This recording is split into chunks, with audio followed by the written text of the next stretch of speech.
대통령 별의 순간 대운 찾는 법 80번째 챕터. 리딩에 따르면 결혼은 인간의 자연적 상태입니다.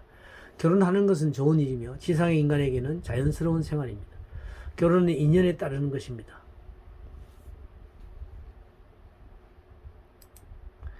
가정은 누구나가 얻으려고 노력하는 최종적 조화의 상태입니다. 가정을 부디 당신의 본업으로 삼으십시오. 가정이야말로 모든 사람이 지상에서 할 수 있는 최대의 일이기 때문입니다. 모든 직업 가운데 최대의 것은 가정입니다. 가정은 천국에 가장 가까운 상징이기 때문입니다. 그러므로 당신의 가정을 천국과 닮게 하십시오. 지상의 가족들 사이에 일치된 목적을 가지고 있는 가정은 인간과 창조주와의 관계에 가장 가까운 원형입니다. 왜냐하면 그런 가정은 언제나 창조적이고 몇 사람의 인격들이 하나의 목적, 하나의 이상을 향해 어우러져 있는 공동체이기 때문입니다.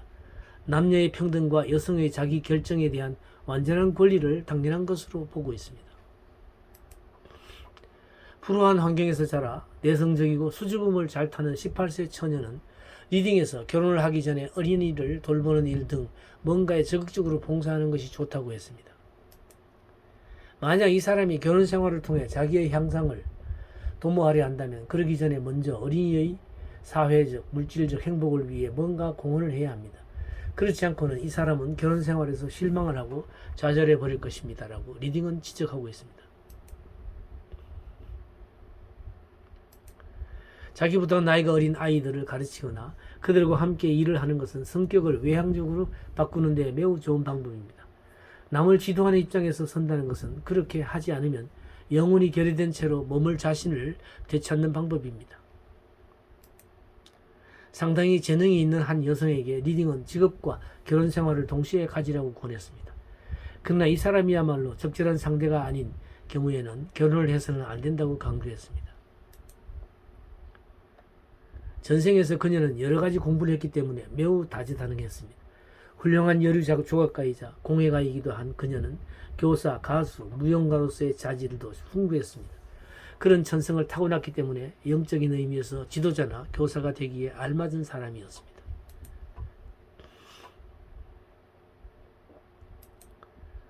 리딩은 이런 사실을 지적하고 나서 이 사람의 경우는 가정과 직업을 양립시켜야 한다. 그러나 그것은 이 사람이 선택하는 남편의 성격에 따라 결정될 문제이다. 왜냐하면 남편이 완전히 좋아할 수 있는 사람인데도 도와주지 않는다면 이렇게 재능 있는 사람인 경우 불화나 실망이 생기고 그것이 내적 자아에 새로운 상처를 남기게 될 것이기 때문이다. 라고 충고했습니다. 어떤 재능이 있는 젊고 아름다운 여배우의 경우인데 이 여성도 결혼과 직업을 양립시킬 수 있을지 리딩은 단호한 부정이었습니다. 이 사람은 결혼이나 무대 어느 한쪽에서 성공할 자질이 있습니다. 그러나 양쪽 모두를 성공하는 것은 불가능합니다. 이 문제는 그녀 자신이 결정해야 한다고 리딩은 말했습니다. 리딩이 주는 조언은 항상 무엇이 본인의 영적 성장에 도움이 되는가를 기준으로 해서 주어진다는 것이 명백합니다. 언제나 동기와 목적이 활동의 방향을 결정하는 기준이 되어야 한다는 관점에서 주어지고 있습니다.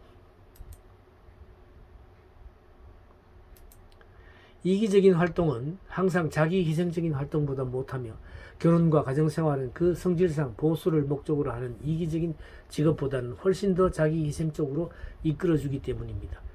가정을 꾸미고 아이를 낳아 키우기를 대개의 여성에게 권하고 있습니다. 그런 일이 그들에게 필요한 영성 획득을 위해 최상의 훈련이 되며 직업을 가졌을 때 빠지기 쉬운 의식적, 무의식적 이기주의를 억제하는 데 가장 좋은 방법이기 때문입니다. 결혼생활이든 동신생활이든 모든 궁극의 목적은 영적 향상에 있습니다. 그리고 남자나 여자 모두 평등한 영혼이므로 그 영적 진화에 가장 도움이 되는 상태라면 어떤 것이든 평등하게 기회가 주어져 있는 것입니다. 자기의 일을 자기가 결정하는 권리, 자기의 일은 자기가 결정하는 권리는 자유의지입니다. 윤회론의 가장 중요한 특징의 하나는 그것이 자유의지를 확실히 인정한다는 점입니다.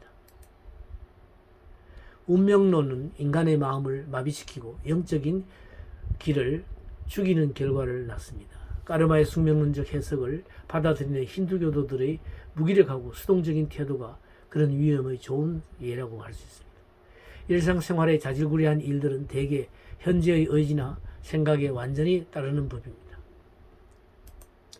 우리들의 생활에서 일어나는 일은 모두가 결국은 자기 자신이 결정하는 것입니다. 현재 우리들에게 가해져 있는 제약은 모두가 과거의 자유의지를 남용한 결과입니다. 우리는 자신의 과거 행위를 잊고 있으며 또 시야가 너무 좁기 때문에 과거와 현재 상태와의 관계를 이해하지 못해 제약이 단지 외적인 요소인 것처럼 생각합니다. 그러므로 윤회의 원리에 대해 올바른 이해를 가질 때 자유의지 결정론의 오래된 모순이 해결됩니다. 인간은 끈에 묶여있는 개와 같은 의지의 자유를 지니고 있습니다. 개는 끈의 길이만큼의 반경 안에서만 완전한 의지와 자유를 갖고 있는 것입니다. 인간을 묶는 끈의 길이를 결정하는 것이 까르마입니다. 즉 인간은 그 반경 안에서는 자유인 것입니다. 리딩에서 결혼의 인연은 카르마에서 비롯된다는 것을 거듭 지적하여 왔습니다. 즉 결혼 상대는 서로 잊어버린 옛날에 가까운 친지이며 서로 까르마의 부채를 지불하기 위해 다시 만났다는 것입니다. 그래서 천생연분은 하늘이 맺어진 연분이라는 뜻도 있지만 일천천자를 써서 천번의 생을 나고 죽으면서 만났던 인연이라는 뜻도 있습니다.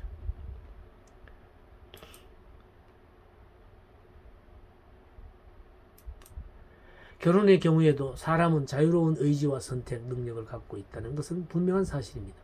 또한 서로 까르마의 인연이 있고 강력한 친화력이 있는 경우라도 현생에서 결혼하는 것이 반드시 좋다고는 할 수 없는 경우가 있는 것도 분명합니다. 이 별의 순간 찾는 법 강좌는 현재 오프라인에서 서울 동방문화대학원 대학 평생교육원에서 성북구 성북로에 있습니다. 진행되고 있는데요. 매주 토요일 10시, 오전 10시부터 오후 1시까지 3시간씩 해서 1년간 진행되고 있습니다. 1학기는 3, 4월에 등록이 가능하고 2학기는 8, 9월에 등록 신청이 가능합니다. 이 전화번호와 메일로 관심 있는 많은 분들의 신청이 있기를 바랍니다.